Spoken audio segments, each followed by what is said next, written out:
Hey, Mom. Hey, just checking in. What you up to?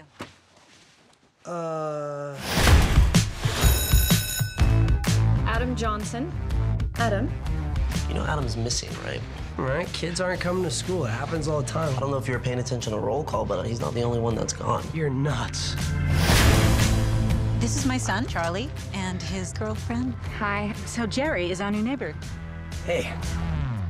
The fun thing about doing this movie is that it sort of takes place in a world that's very aware of vampires. You know, like it takes place in a Twilight universe, so the characters react to that, and so it was fun to play with the conventions 10 years later, or closer to 15, you know. And yeah, it was also really fun to create a vampire who is really much more of a predatory animal.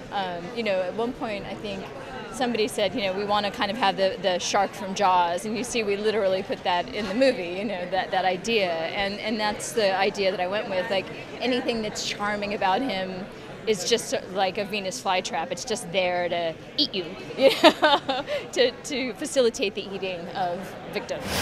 Now listen to me. We graphed up all the disappearances. That's you right there in the center next to his house. I really hate to be the one to tell you this, but that guy, your neighbor? Jerry. Yeah, he's a vampire. That is a terrible vampire name. Jerry? The fun part is, again, you know, I like a movie where the character is acting the way you feel like you would act in that situation. So it made a lot of sense for him to be skeptical for a very long time, you know, for him to really fight what was happening. And it's really fun to go on that journey with him. So yeah, it was great to write. It's always good when a character's journey is really clear. And as Anton said, it's pretty clear in this one. I think the end is more me. I think the inner, the knight in shining armor, it's inside. Yeah, in the beginning, it's you're not kind on of the a outside. douchebag, Such a douchebag. You're so mean to And I me. wanted to play it up as much as possible because that's the great transformation, is from someone that is a complete douchebag, dickhead, pompous prick, to someone that actually knows what he values and what he cares about and is willing, most importantly, to sacrifice his life, everything he has, to protect those that he cares about. Because at one point he had no idea that that was fundamental to him, and I think it's a moving character arc. You just can relate, you know, because we don't always understand what our values are until it gets to a point where we might lose the things that we value most.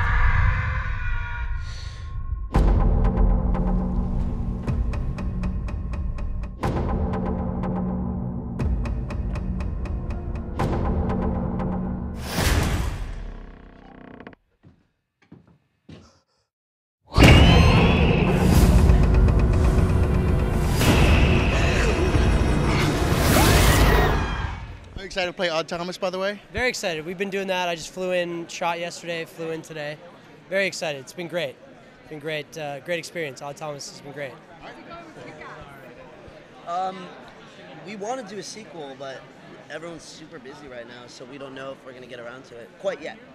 I really want to do it, and I know everybody else does, but we'll see. See what happens. Action scenes next time? Star Trek? Hopefully, You gotta get out hopefully I there. have something more than a clipboard. They gave, you know? they gave John a sword. You gotta have I something. gave John a sword, and I had a pocket calculator.